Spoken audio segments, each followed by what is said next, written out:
nas luzes dos tempos, explodem as cores.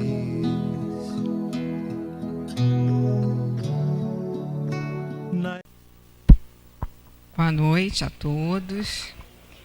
Boa noite àqueles que estão assistindo também pela internet. Eu gostaria de saber só, para ter uma ideia, quem é que está vindo à casa hoje pela primeira vez? Tem alguém? Não? Então, ótimo.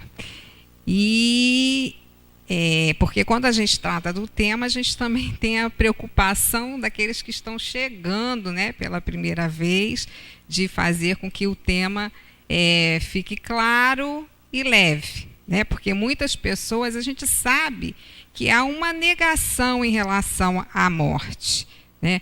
Muitas vezes as pessoas não querem falar, rejeitam, bate na madeira, né? E tem uma série de ações que, na verdade, são negação a esse fenômeno.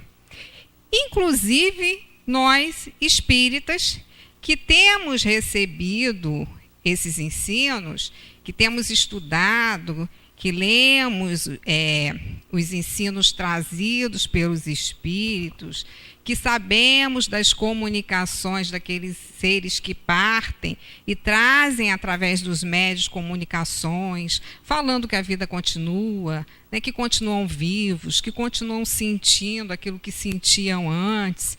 Com todas essas comprovações, mesmo assim, muitas vezes nós também evitamos falar do tema. Numa palestra que eu assisti de José Raul Teixeira, orador espírita, uma palestra online de alguns anos, ele falava, o tema era esse, era a morte, e ele falava justamente isso. É preciso que essa temática seja mais abordada nas famílias, mais conversada, né? No sentido de saber como é que você gostaria que fosse o seu enterro, de uma forma natural, porque é uma situação que todos nós, invariavelmente, enfrentaremos, é uma realidade. Deixaremos essa vida física.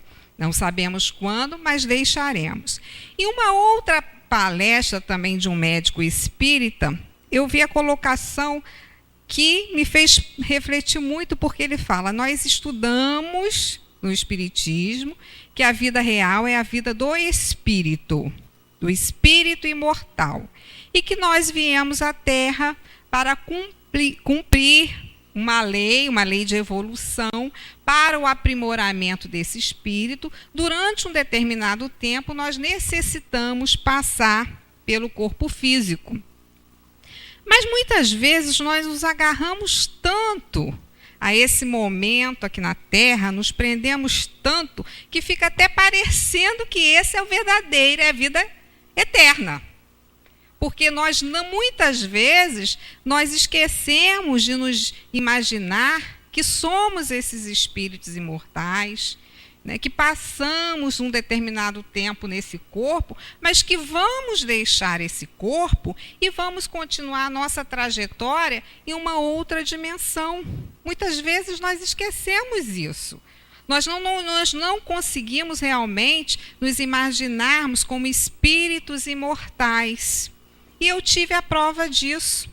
E quero dividir com vocês. Espírita já há um tempo, né, que estudo, que leio e tal. Alguns meses atrás, numa atitude muito infantil, na esquina da minha casa, bem na esquina, uma loja grande de blindex, e tinha mudado o negócio e iriam inaugurar uma nova loja. E tinha um aviso lá, em breve, muitos vão identificar, assistência familiar tal. Aí eu achei ótimo, bom, vai uma nova loja, né? Porque a loja muito grande, aquela coisa tal, e tá, fiquei no aguardo. Aí certo dia, Mas só que como o blindex estava com aqueles papéis, a gente não sabia o que eles estavam preparando lá do outro lado. Aí, certo dia, vindo da escola à noite, a minha rua é um tanto quanto erma, né, à noite, eu me deparei com aquelas luzes que vinham do chão coloridas e vários caixões em pé. Caixões até, num dia eu não percebi que eram bonitos, mas eram bonitos. Né? Uma coisa assim, e quando eu dobrei com o carro, eu me assustei. O coração fez assim. Né? Eu não imaginava que seria uma assistência pós-vida, eu esperei outra coisa. E cheguei em casa correndo, né? Agitada, e no dia seguinte eu falei, mas logo isso aqui na minha rua, porque eu não tenho outro caminho, né? E sempre chegando em casa à noite, eu juro que eu fiquei... Não me agradou muito. Me desculpe se os proprietários estão por aqui, mas estou sendo sincera. Né? Aquilo realmente, durante alguns dias, eu fiquei pensando, olha, se eu tivesse o poder do teletransporte, com certeza eu iria teletransportar a loja para outra rua. Né? Mas como eu não tenho... Mas aí aquela atitude que no início eu fui repetindo, mas tanta coisa, né? Aquelas palavras que a gente repete, tanta coisa para abrir aqui na esquina e tal. Mas aí depois eu comecei a refletir, por que dessa reação? Dessa reação assim infantil, visto que você tem o conhecimento da doutrina espírita. Por que aquilo ali me incomodou tanto? Por quê? Porque, afinal de contas, já nessa experiência, já tive a experiência de me separar de pai, de mãe, que já partiram para a espiritualidade. Tivemos o momento do luto, da dor dessa separação, embora sempre tendo a convicção que a vida continua, mas choramos sim. Né? Porque muitas vezes se pensa que o espírita, por quem entende o processo, não vai sofrer. Vai sofrer. Não vai desesperar. Não vai se revoltar. Mas vai sofrer sim. Então, por que o meu comportamento não estava combinando com os ensinos recebidos através da doutrina espírita? Então, eu comecei a questionar, mas eu estou com medo de partir? De deixar a vida física? Foi uma pergunta que eu comecei a fazer. Isso foi, acho que no início, alguns meses. Aí depois a Elisa me fez a proposta de fazer o estudo de hoje. Né? Como nada é coincidência, aquelas reflexões que eu tinha iniciado por conta de uma atitude pueril, né, ingênua, vamos assim dizer, eu resolvi trazer à tona. Porque muitas vezes, meus irmãos, nós temos determinadas atitudes, determinados comportamentos, e nós não paramos para fazer uma análise do porquê desse comportamento. Ele tem a ver com os conteúdos que eu tenho, ou com a visão de mundo que eu tenho, porque muitas vezes a gente pode ficar repetindo determinados comportamentos que divergem daquilo que a gente vem recebendo e daquilo que a gente vem acumulando. Então, essa reflexão eu achei muito oportuna. Primeiro, ela é a minha reflexão. E depois a gente divide, porque a gente acha importante. Porque, na verdade, nas narrações, ou de acordo com o que a gente observa, a gente nega, muitas vezes, esse momento da partida. Porque se de repente aparecesse um espírito para nós e dissesse assim, amanhã será o seu desencarne. Que bom se a gente dissesse assim, estou pronta. Estou preparada, tranquila para esse momento. Mas fica a pergunta para cada um de nós. Será que realmente a nossa resposta seria de tranquilidade, estou pronta, ou o cabelo ia ficar em pé, mas meu Deus, tanta coisa para resolver, tenho os meus filhos, os problemas tais, aquilo que eu queria fazer e não fiz, as coisas que eu tenho que resolver, né? E ficaria aquela angústia. Acredito eu ser o mais natural ainda seria essa atitude. Então, a gente vai fazer algumas reflexões no dia de hoje. O nosso estudo foi baseado no livro Céu e Inferno, principalmente no Céu e Inferno, no livro Dos Espíritos, principalmente, tá? Como complementares, o livro Depois da Morte, de Leon Denis, O Problema do Ser, do Destino e da Dor, também de Leon Denis, e, para nós exemplificarmos, o livro pelo Espírito André Luiz, Obreiros de Vida Eterna. Tá bom? Espera aí. Não. Será que eu vou acertar? Vou no computador. Eu queria ser chique. No computador também não está indo. Ah, aperta o computador, gente, olha. Não, estou para baixo, mas não está indo, ó. Ajuda. Você tirou da tela daqui, peraí. Não, eu não tirei não, ele saiu sozinho. Agora ele vai. Eu não mexi em nada. Viu? Então, vamos embora, vamos voltar. Então, lá no livro Céu e Inferno, no capítulo 2, a gente vai ver as causas do temor da morte. Então, a gente fez um resumo. De um modo geral, não é no nosso caso do espírito, mas uma coisa geral que a gente observa. Quais seriam as causas do temor da morte? Primeiro, a necessidade de viver. Todos nós, seres vivos, temos um instinto de conservação que é responsável pela preservação da vida. Nós precisamos evoluir, nós precisamos avançar. Então, trazemos conosco esse instinto de conservação que faz com que a gente evite os perigos, né, que possam implicar em danos para a nossa vida. Então, há essa necessidade em todos nós. Depois, a insuficiência de noções sobre a vida futura, porque durante muito tempo a vida futura era o quê? Mistério. Não se sabia, não se tinha conhecimento exatamente do que aconteceria. E muitos até acreditavam que não tinha nada, porque a vida era unicamente essa e tudo acabaria com a morte. Então, havia sempre a insuficiência dessas noções que geram o medo. Doutrina das penas eternas. Depois surgiu a ideia do julgamento, né, de um céu eterno, de um inferno eterno, quer dizer, de um sofrimento, do castigo divino. Enfim, essas ideias também geram medo e insegurança. E o apego às coisas da terra, coisas e pessoas, né? Depois eu deixei de acrescentar ali o apego às coisas e às pessoas, que depois a gente vai ver nos exemplos, que muitas vezes a gente até consegue, das coisas materiais, não ter tanto apego, mas se apega às pessoas, né? Então, temos aí tudo isso que nos causa o medo.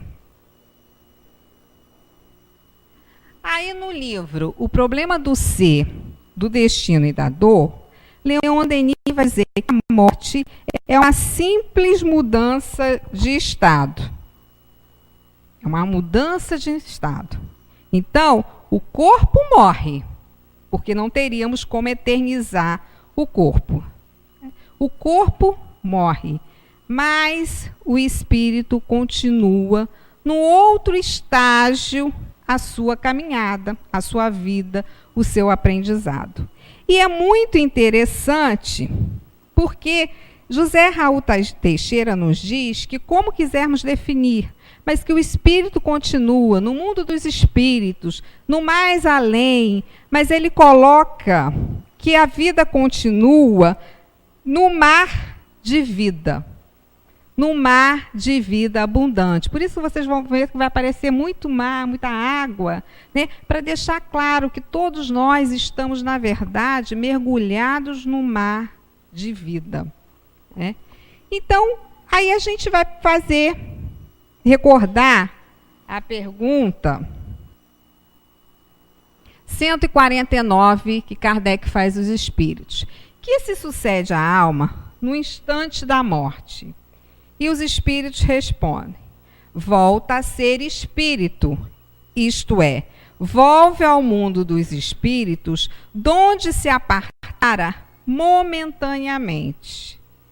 Donde se afastara, se apartara momentaneamente. Quer dizer, se foi momentaneamente, aqui é uma passagem. Se é uma passagem, nós não vamos ficar eternamente por aqui.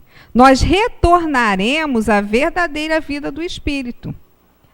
Então é interessante porque, lembrando a palestra daquele médico, nos materializamos tanto que esquecemos disso. Muitas vezes esquecemos que aqui é uma passagem valiosíssima. Temos que dar todo valor a essa passagem, porque aqui nós estamos tendo a oportunidade de aprender, de modificar determinadas coisas que podemos modificar, de avançar, de exercitar uma série de virtudes. Então é um momento que nós temos que valorizar, sim, mas esse momento passa. Né? E o que nós vamos levar? Nada de material. Levaremos as conquistas do espírito, né? Os nossos sentimentos, aquilo que nós cultivamos, as ações, né? Isso partirá conosco, mais nada. Aí é interessante que como é que o espírito vai continuar? Ele vai continuar mantendo a sua individualidade. Então não há uma transformação miraculosa. O espírito vai continuar nessa outra dimensão, levando as mesmas características que tinha aqui, as marcas que tinha aqui. Se era ciumento, vai continuar. Se era invejoso, vai continuar. Se era fofoqueiro, vai continuar. Se era caridoso, vai continuar. Não há uma transformação, porque às vezes surge essa ideia, né? O espírito desencarnou. É como se houvesse uma transformação mágica.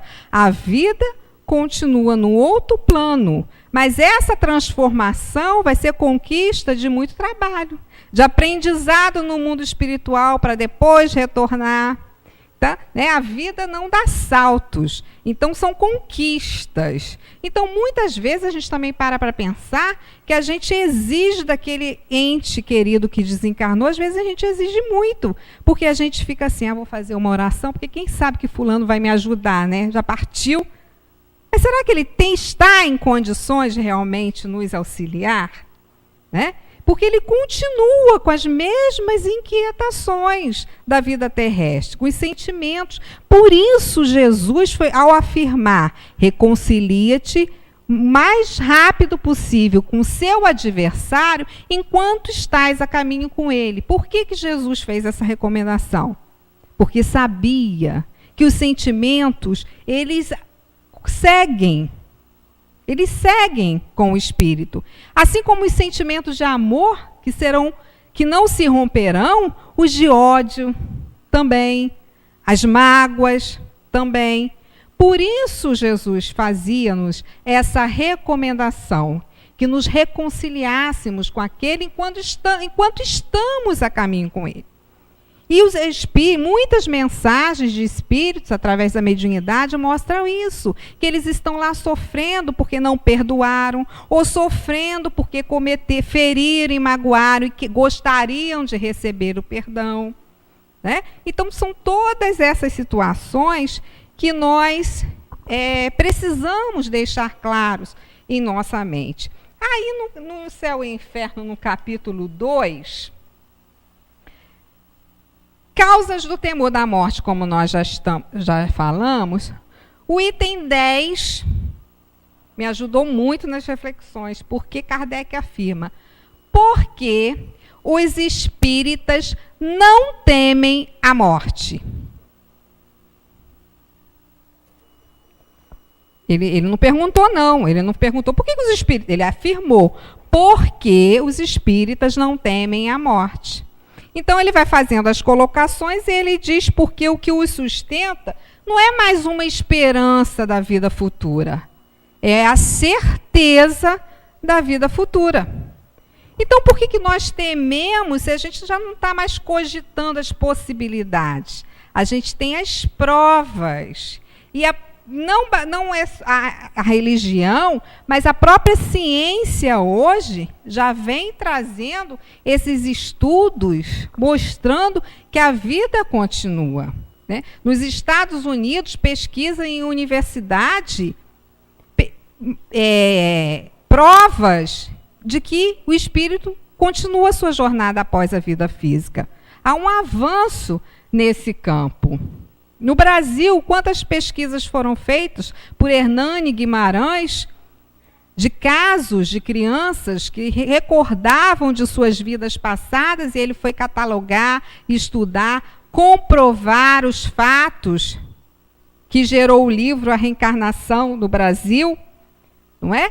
Então, quantas pesquisas? O doutor Ian Stevenson, também dos Estados Unidos, que faleceu em 2007, desencarnou em 2007, ele também, 200 casos de reencarnação, pesquisas com crianças que na tenra idade falavam que tinham outro pai, que o nome do pai era outro, não era aquele, que morava em tal lugar. E ele não era através de hipnose essas pesquisas, eram as crianças recordando outra existência, e ele ia atrás para comprovação, ele e a sua equipe, ia comprovar aqueles casos.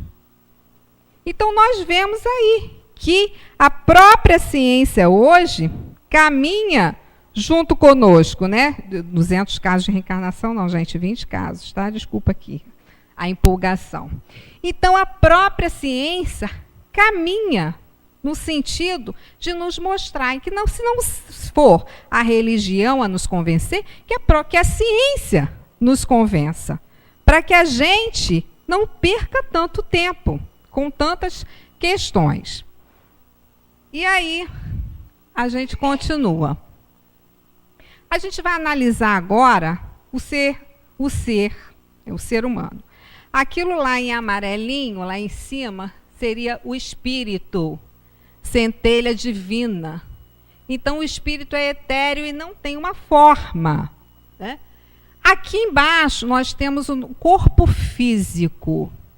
Se o espírito é etéreo, para atuar no corpo físico, ele precisa de um intermediário que faça essa ligação, essa ponte. Esse intermediário seria semimaterial para que possa fazer essa ponte. Qual o nome desse intermediário? Perispírito. Tá?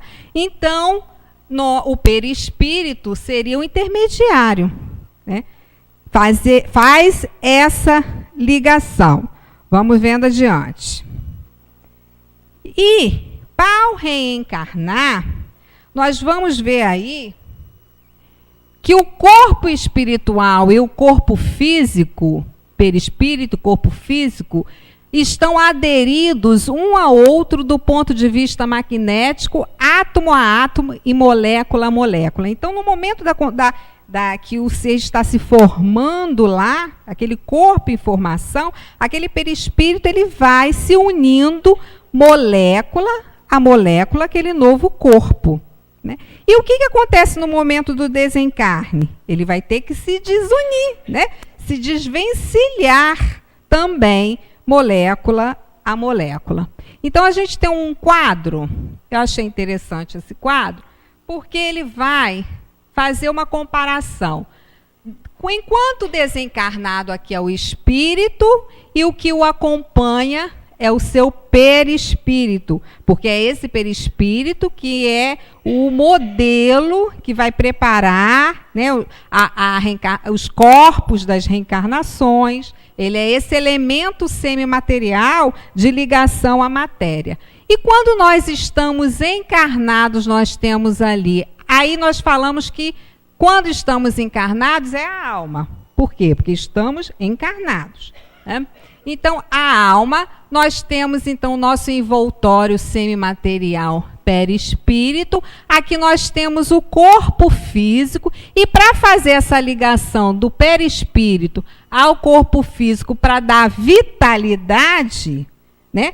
para termos a vitalidade na matéria, todos os seres orgânicos possuem o quê? Um fluido. O fluido vital, que é o que nos dá a vida. Quando se esgota a vida e nós partimos, nós já não temos mais esse fluido, porque esse fluido vital é o quê? É para estarmos movimentando essa matéria. Quando desencarnamos, partimos espírito e o perispírito que nos acompanha e que também vai fazendo a evolução. Tá? Tá dando para entender? Então o desligamento. Temos aqui, morrer é diferente de desligar. Porque o que morre? O que morre? O corpo físico, né? O corpo físico perde a vitalidade, ele morre, tá? E o espírito há o quê? O desligamento, ele se separa desse corpo e vai continuando nesse mar de vida a sua trajetória, né? Então, e isso acontece nem sempre simultaneamente, é o que a gente vai dar aqui, a gente vai dar uma pincelada, tá? Quem se interessar vai estudar, né? Vai buscar mais, porque é interessante, né? Nós estamos fazendo essas análises.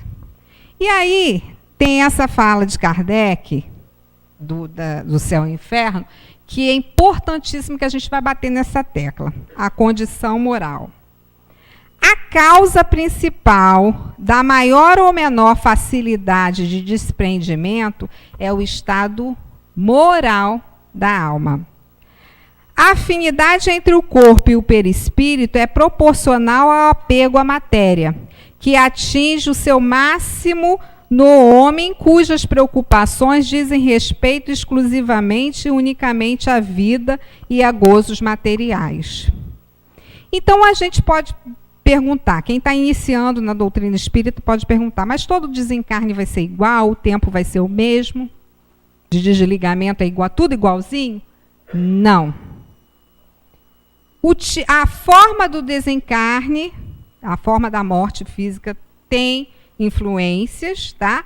Mas o que influencia muito mais? A condição moral. Por quê?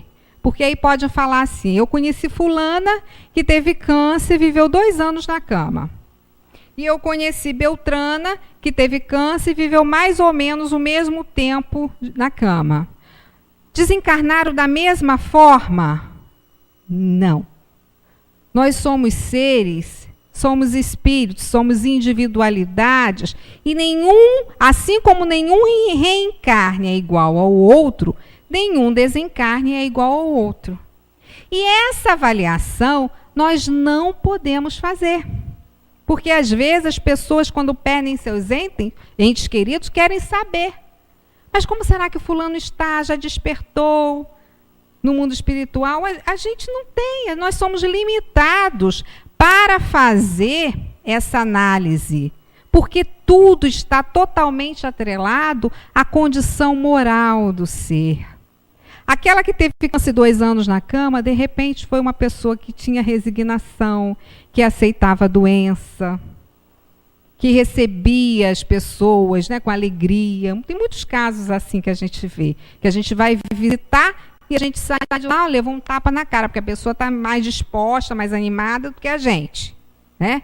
Outros casos, aquele levou 2 anos, mas tinha medo da morte, não queria morrer, estava apegado às coisas materiais, estava apegado à casa, à família, tudo, e negava a morte, que não queria morrer. Então, cada caso é um caso, cada situação é uma situação. Né? Nós vamos ver aqui que o processo de desligamento, a gente vai ver, obedece a determinadas etapas, mas não é igual, idêntico em cada um. Estou indo rápido demais? Está tranquilo? Aí, como se dá o processo de desprendimento? Aí nós fizemos também um resuminho do capítulo do Céu e o Inferno. Então, como é que é isso? Se no momento da extinção da vida orgânica, o desligamento do perispírito estivesse completamente operado, a alma não sentiria absolutamente nada. Aí vamos imaginar aquelas pessoas que tiveram uma vida, mas eram completamente já desligadas, né? Tiveram uma vida espiritualizada. Nesse momento, se ela está preparada, o desencarne vai ser para ela o quê? Uma libertação. Não vai sofrer. Né? Aquelas almas que a gente, caridosas, que viveram uma vida toda para o bem, sem apego a nada de material. Né? Esse desencarne vai ser realmente um momento de uma libertação. Outro caso. Se nesse momento a coesão dos dois elementos está com toda a sua força, produz uma espécie de dilaceramento que reage dolorosamente sobre a alma. Isso quer dizer, perispírito e corpo físico estão muito ligados. Aí a gente vê que há realmente uma dificuldade. E como é que é isso? Perispírito e corpo físico muito ligado. Nós falamos que nós temos a nossa carga de fluido vital. Então, se eu sou jovem, saudável, tenho essa carga, eu tenho a minha carga de fluido, porque quando a gente reencarna, a gente já recebe uma carga de fluido vital para se manter nessa existência. Esse fluido, através do nosso comportamento, da nossa alimentação, a gente vai renovando esse fluido, como a gente pode também diminuir esse fluido através dos vícios, dos nossos comportamentos. Né? Então, se no momento, por um acidente, o indivíduo estava pleno de saúde, por um acidente, um homicídio, uma morte trágica, ele está pleno de carga vital. Então, aí vai haver uma dificuldade nesse desligamento. Ele pode se ressentir mais, porque ele está pleno dessa carga vital, dessa energia vital. O que é diferente... Ai, meu Deus. O que é diferente... Eu voltei um bocado, hein? Agora fui eu mesma, não vou botar a culpa em ninguém. Então, o que eu estou fazendo? Agora, porque eu botei um negócio de cabeça para baixo. Espetáculo, né, gente? É isso aí. Vivendo e aprendendo. Primeira vez que eu uso isso aqui, hein, gente? Vamos dar um desconto aí. Aí, isso. Então, nós vimos esse caso, né, quando o indivíduo, praticamente esse desligamento, pelo seu desprendimento, no primeiro momento, ele é a libertação. Nesse momento dessa coesão, né, quando o indivíduo ainda está pleno de fluido vital, tem mais dificuldade. E se a coesão é fraca, se essa coesão entre corpo e perispírito é fraca, a separação é fácil e se opera sem abalo. Mas como é que essa coesão fica fraca? Por exemplo, pela idade avançada, nós vamos perdendo a vitalidade. O corpo físico vai ficando sem vitalidade. Então, essa coesão já está um pouquinho mais relaxada. E, pela doença prolongada, o indivíduo muito tempo doente, ele vai perdendo essa vitalidade. Então, essa coesão já está mais fraca. Então, a tendência é essa separação ser mais fácil, né? Pela perda dessa vitalidade. Então, aquele conceito que a gente fala, que a gente às vezes tem, coitado, 2 anos numa cama, sofrendo, do ponto de vista espiritual, é um favorecimento para que esse espírito já vá, né, recebendo, se preparando e tendo esse desligamento. Aí a gente observa quando as pessoas já estão realmente muito debilitadas, já se aproximando do momento em que elas dizem que começa a ver a avó, né? Começa a ver os parentes. Por quê? Porque essa comunhão com o plano espiritual, por essa coesão fraca, já está realmente acontecendo. Então, não é delírio da pessoa, né? Aqueles que partiram com elos de amor, realmente vêm auxiliar nesse processo. Então, mas tudo a gente vai ver que depende da condição moral. Tá? Essa condição moral, a gente tem que firmar isso. Então, só para exemplificar, para recordar aquilo que a gente viu. Numa morte natural, né, por essa deteriorização do fluido vital, a exaustão do corpo físico e o desligamento do espírito. A tendência aqui é ser mais fácil esse desligamento, a tendência. Agora, numa morte brusca, né, acidental, há o quê? O corpo, o fluido vital estava ainda pleno, havia saúde. Então, a destruição do corpo físico é que vai levar ao desligamento do espírito, que pode ser mais difícil, mais duradoura esse desprendimento, devido ao ser estar pleno ainda, com a sua energia vital plena. Está claro aí? Resumindo. Então, a gente trouxe essa frase de Confúcio, que a gente também tem parado para pensar. Aprende a bem viver e saberás morrer. Por quê? Porque esse momento da nossa passagem está totalmente atrelado com o nosso momento da agora. O que estamos fazendo? O que estamos cultivando? Quais são os nossos sentimentos? Tem tudo a ver. Né? Então, se procuramos viver bem em termos morais, né? Não só em termos físicos, mas em termos materiais, mas em termos morais, nós estaremos preparando essa nossa passagem. E sempre lembrar que o estado moral da alma é a causa principal que influi sobre o maior ou menor facilidade do desligamento. Essa sempre, né, é a causa principal. E até dei uma movimentação na frase do Confúcio para a gente lembrar disso. Aprende a bem viver e saberás morrer. Aí a gente vai, então, usar alguns exemplos do livro Obreiros de Vida Eterna.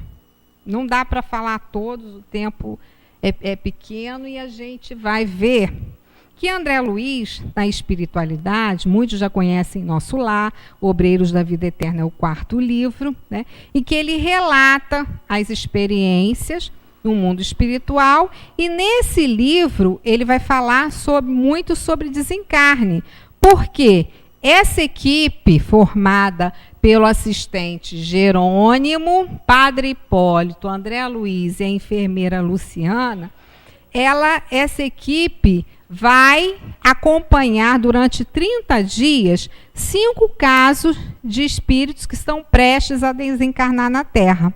Então, eles vão sair da casa transitória de Fabiano, tá? E vão acompanhar esses espíritos. Que espíritos são esses? Quem eles iriam atender na Terra? Dimas, Fábio, Cavalcante, Adelaide e Albina. Dimas era espírita, Fábio também, Cavalcante era católico na Terra, Adelaide espírita e Albina evangélica. Cada um com a sua crença, com a sua religião. A religião é importante? Claro que a religião é importante. Mas o que nós fazemos com os subsídios que a religião nos oferece? Isso é o mais importante, né? Então, por exemplo, o caso de Dimas foi médium na Terra, sempre teve uma vida muito sacrificada para manter a família, mas cumpriu os seus deveres perante a mediunidade, exerceu os seus deveres perante a mediunidade. Então, aí, ele tinha méritos para ser assistido. Fábio não foi esse médium, né, ostensivo, mas auxiliava na aplicação dos passes também, participava de todas as obras em auxílio do próximo. Cavalcante católico também teve o seu mérito, porque procurava também fazer o bem ao próximo. Adelaide, também espírita, foi fundadora de um abrigo, né, para albergar crianças, então tinha também os seus méritos. E a Albina, evangélica, mas era responsável pela evangelização de crianças e jovens. Então todos eles, durante a vida na Terra, tiveram o seu trabalho no bem, né, se preocuparam com o lado espiritual. O desencarne foi o mesmo? Igual ao mesmo tempo? Não. Então, lá no livro, a gente foi ver que cada caso foi um caso diferenciado. A Cavalcante, por exemplo, ainda tinha da Igreja Católica aquela concepção de céu e inferno, então tinha muito medo. Todos eles estavam em processo já de doença, de desgaste do corpo físico, doenças graves, né? Mas Cavalcante não queria morrer, por exemplo. Estava no hospital, o corpo já entrando em estado lamentável, e ele dizia que não queria deixar a vida física, que tinha medo de morrer. E trazia também uma culpa muito grande em relação ao não perdão da sua ex-esposa, e aquilo era uma coisa que também fazia com que ele não quisesse deixar a vida física, porque queria o perdão da esposa. Então, coisas que prendiam esse espírito, né? Vai dar tempo da gente falar. O resto eu vou deixar para quem quiser ler o livro, muitos já leram, né? Vamos ver o caso de Dimas e Fábio. Senão não dá tempo. Então, olha, a equipe, né, Jerônimo, o padre Hipólito, o André e a enfermeira Luciana, vieram já para começarem o processo de desligamento. Aí muitos vão pensar assim, mas todo mundo tem esse auxílio do plano maior, né? Existem as equipes responsáveis, né, por auxiliar nesse processo de desencarnação. Todo o processo vai ser igual? Não. Assim como nós temos o auxílio no processo da reencarnação, também há o auxílio no processo da desencarnação. Então, eles reuniram, né, méritos para que essa equipe viesse. E então Dimas já sabia, já reconhecia que estava nos instantes finais na vida da Terra. Mas o que acontecia? Ele não queria, né, desencarnar. Por que ele não queria? Mesmo sendo espírita, tendo os conhecimentos, tendo trabalhado na mediunidade, pelo apego à esposa e aos filhos. E apesar do conhecimento, ele também não preparou aquela família devidamente. A família também não aceitava aquela situação da partida do esposo. Então, o que acontecia? A mulher velava na cabeceira do Dimas dia e noite, rezando a Deus para que ele não partisse, para que ele melhorasse. E isso criava como se fosse uma teia, retendo aquele espírito. Então, o que aconteceu? André Luiz nos fala que Jerônimo provocou a melhora da morte. Reanimou Dimas por alguns minutos para que ela se afastasse e eles pudessem, então, iniciar o processo de desligamento. E foi o que aconteceu, né? Ele melhorou, pediu para ela descansar e aí iniciou esse processo. Aí a gente vai ver que esse processo, ele começa como? Eles começam o desligamento no centro vegetativo, ligado ao ventre, depois o centro emocional, né, sediado aqui no tórax, e finalmente o centro mental no cérebro. Então eles recomeçam esse processo de desligamento. Então, quando chega a esse desligamento, quando começa o trabalho no campo aqui mental, o que acontece? O perispírito, o corpo perispiritual começa a se formar. O perispírito.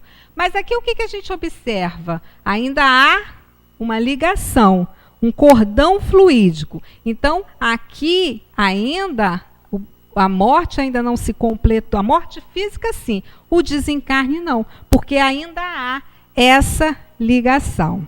Orando, Dimas pediu muito, lembrou muito da sua mãezinha, e orando a Deus, ela veio o amparar. Então aí a gente vê aqui, ó, esse cordão ainda, né? Esse cordão aqui mostra que o desligamento ainda não se operou. Mas aí, para nosso Jerônimo diz isso aqui no capítulo 13, para os nossos amigos encarnados, Dimas morrera inteiramente. Para nós outros, porém, a operação era ainda incompleta. O assistente deliberou que o cordão fluídico deveria permanecer até o dia imediato, considerando as necessidades do morto, ainda imperfeitamente preparado para o desenlace mais rápido. Então, todo o momento do velório, ele ainda estava, ele não estava consciente, entrou naquele estado de perturbação, né, não tendo a consciência, mas assimilava o quê? Assimilava todos os pensamentos das pessoas que estavam no velório. Por isso, nós aprendemos com a doutrina espírita que o velório é um momento importante, é um momento que a gente pode auxiliar aquele espírito com as nossas preces, evitando conversas que não vão auxiliar em nada, muito pelo contrário. Lá no relato do livro, nós vemos irmão lembrando de um episódio negativo e aquilo afetava o espírito de Dimas. Aí o caso Fábio.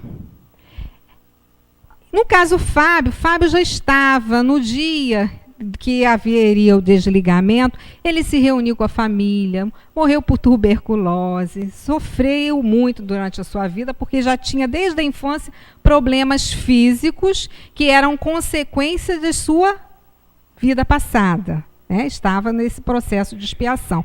Então, sempre teve uma certa debilidade física, mas estava mais consciente da situação. Então, conversava com os filhos, as crianças, o que iria acontecer, o que ele queria que as crianças fizessem. A esposa tinha pleno entendimento da situação. Sofriam? Claro que sofre.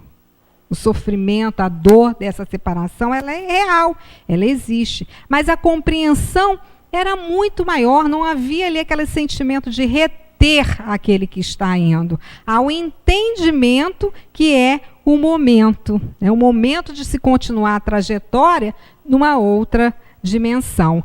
Aí André Luiz fala, reparei que Jerônimo repetia o processo de libertação praticado em Dimas, mas com espantosa facilidade. Depois da ação desenvolvida sobre o plexo solar, o coração e o cérebro, desatado o nó vital, Fábio fora completamente afastado do corpo. Aí André Luiz, nas suas observações, achou que o desligamento seria no dia, como no caso de Dimas, e não foi.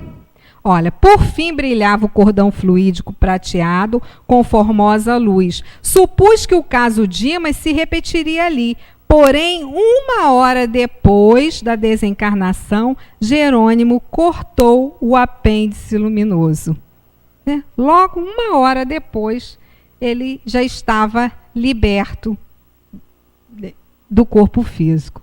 Então, a gente vê aí, que tudo está totalmente ligado, com as nossas escolhas, com o nosso modo de vida. Vamos lembrar que não só a doutrina espírita, mas também a ciência caminha, falando de imortalidade, dizendo que a vida continua, que nós continuaremos a nossa marcha evolutiva. Em São Paulo, o médico, e que também é espírita, Dr. Sérgio Felipe de Oliveira, que faz pesquisas na universidade sobre a mediunidade, criou um projeto, com outros pesquisadores, que é o projeto Vida Após Vida. Então, o que acontece? Acontece a reunião das pessoas de todas as religiões, de quem quer participar. As pessoas que perderam entes queridos se reúnem, mas com o propósito de quê? de imaginar o ente querido continuando a sua trajetória, não no plano físico. Então, todos ali se comprometem em imaginar o filho que perdeu, que continua em outra dimensão, continua a sua trajetória, a mãe, o pai. E assim, o que acontece? A partir do momento que eles admitem essa ideia do contínuo, da continuidade da vida, eles vão podendo vislumbrar realmente. Havia uma senhora que ele relatou na palestra, que ela havia perdido a filha e chorava, não era religiosa, e chorava todos os dias, porque tinha perdido a vida. E a partir dos encontros e das reuniões, falando, né, de imortalidade, falando que os nossos sentimentos também atingem aqueles que foram, ela relatou, um dia ela apareceu sem estar desesperada, chorando, e ela relatou que ela havia sonhado com a filha. Mas não era um sonho de uma lembrança, era um sonho muito real, em que a filha dizia: mamãe, por que choras? Continuo a viver. Continuo no outro mundo, até melhor do que eu estava. Por que choras se a vida continua? Então, a partir daquele sonho, que foi, entre aspas, um sonho, né, ela realmente firmou aquela ideia e começou a trabalhar aquele luto de uma outra forma, né? Então, são projetos que tendem a mostrar, a comprovar a continuidade da vida e, assim, a auxiliar a todos aqueles que perdem, principalmente os que perdem os filhos, porque nós sabemos que é a dor maior, né? É aquela dor que realmente precisa ser muito trabalhada. Então, nós devemos pensar, meus irmãos, no objetivo valioso de estarmos aqui na Terra, pela oportunidade que todos nós estamos recebendo nessa encarnação. Que as nossas reflexões também possam ser permeadas no sentido de que somos espíritos imortais e, assim, possamos trazer para nosso dia a dia algumas transformações, algumas renovações, que sejam pequeninas, mas serão fruto do nosso esforço, porque nós sabemos que as mudanças são difíceis. Como é difícil mudar um comportamento que vem de uma trajetória, talvez não só dessa vida, de outras vidas, um comportamento repetitivo, uma ideia fixa.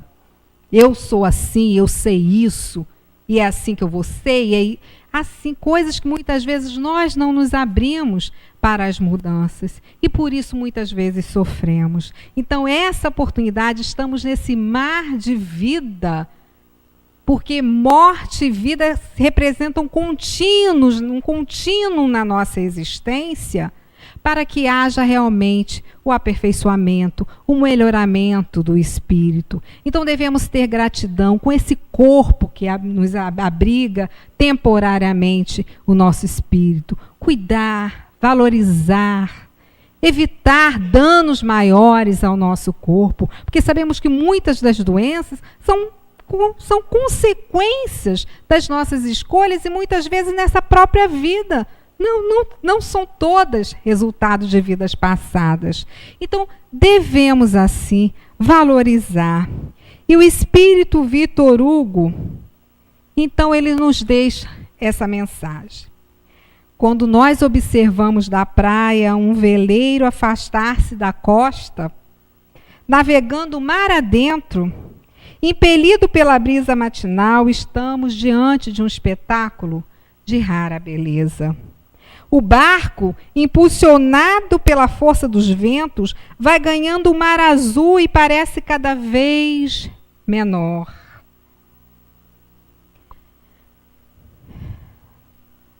Não demora muito e só podemos contemplar um pequeno ponto branco na linha remota e indecisa onde o mar e o céu se encontram.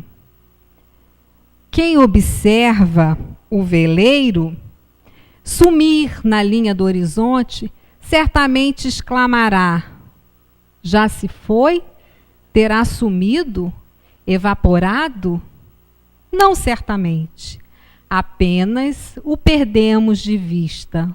O barco continua do mesmo tamanho e com a mesma capacidade que tinha quando estava próximo de nós. O ser que nós amamos, meus irmãos, continua o mesmo. Sua capacidade mental não se perde. Suas conquistas seguem intactas da mesma forma de quando estava do nosso lado. Conserva o mesmo afeto que nutria por nós. Nada se perde a não ser o corpo físico de que não necessita mais do outro lado. E ele continua. Mas ele continua o mesmo.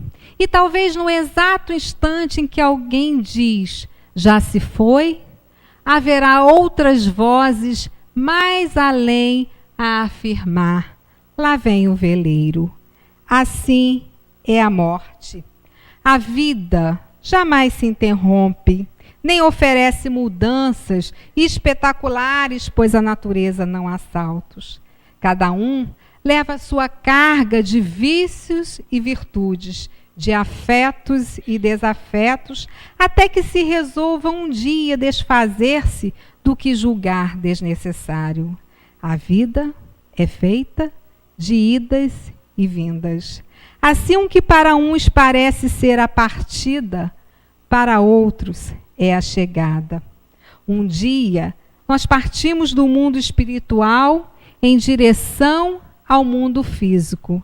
E, no outro dia, partiremos daqui para o mundo espiritual, num constante ir e vir, como viajores da imortalidade que somos todos nós e que estamos mergulhados nesse mar de vida.